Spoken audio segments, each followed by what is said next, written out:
Gravity wants to hold you down, but it's your turn to rise. Time to reset. Unheard voices of Albany streets in the heart of New York's capital, a silent struggle unfolds daily. It's a story of resilience, hope, and humanity, often overlooked in the hustle and bustle of city life. Today, we bring you face to face with Jason and some of the struggles he's encountered. So in 2008, I was hooked on opiates, and from a neck surgery, I was in the Marine Corps, and I got pushed by a sergeant when I was in infantry training. I landed on my neck first, then my back. It pushed my discs out 1.5 inches out of my neck. Since I only did 9 months and not 2.5 years of service, they denied me all VA benefits at the VA. So being hooked on painkillers by the doctors, and then basically painkillers being too much to be able to obtain on the streets, I got hooked into heroin. And when it goes into heroin from tolerance to dependency, now you need 1 bag, now you need 20 bags just to get off of E. And now it's just the addiction becomes not be just wanting to be sick every day. And once that happened, it was just game over. Albany is a city of resources, but also with gaps. We dive into the local landscape of support and resource availability. I came to the capital because there's a lot of services out here. I've been told.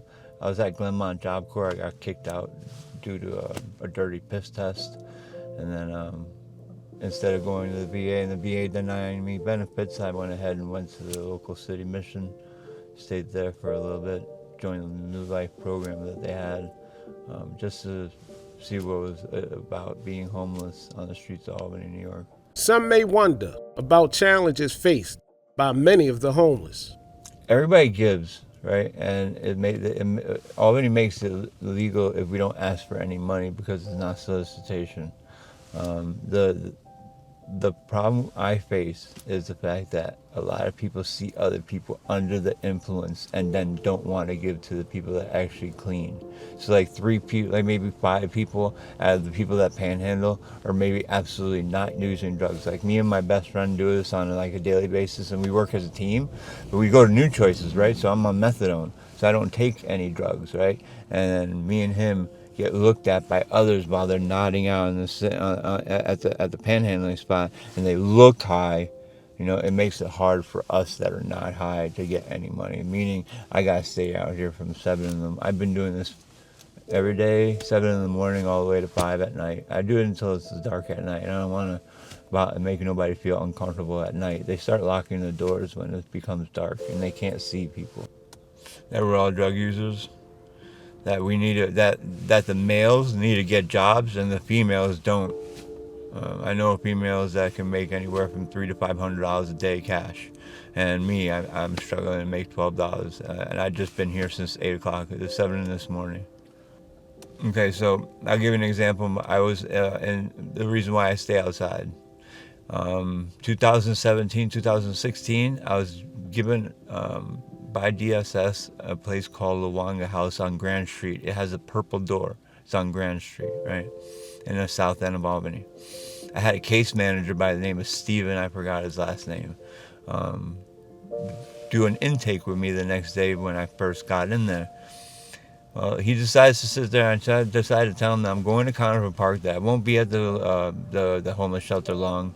And he goes and decides to tell me that everything's going to be okay, starts rubbing my leg and telling me everything's going to be okay, and that I can get an extension at one of his shelters because he's the manager if I played with him at his house 7 days a week. So I decided not to stay in any shelter in Albany to be safe. Okay. All right. What would you like people to know or do to help improve your situation, or for those that are experiencing homelessness? I would like, honestly, in Albany, I'm going to sit there and say this 100%. Keep on doing what you do, honestly, because we get blessed every time somebody gives. 100 people might ride by us, but it's one person that stops that makes our day even better, Keep on doing what you do.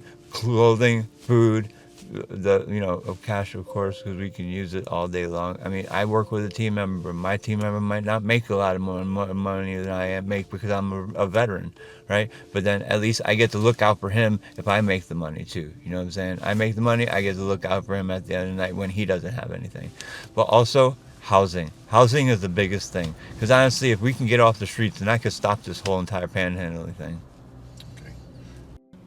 Housing, veterans, housing would be if we can stop the housing situation and be stable and safe in our own place, then why would we need to come out and panhandle? Thank you so much. Yeah, man. I like that. You good. You did good, man. Yeah. Right. Got your back. Thanks for watching Reset by Feechur Prez. Stay tuned for future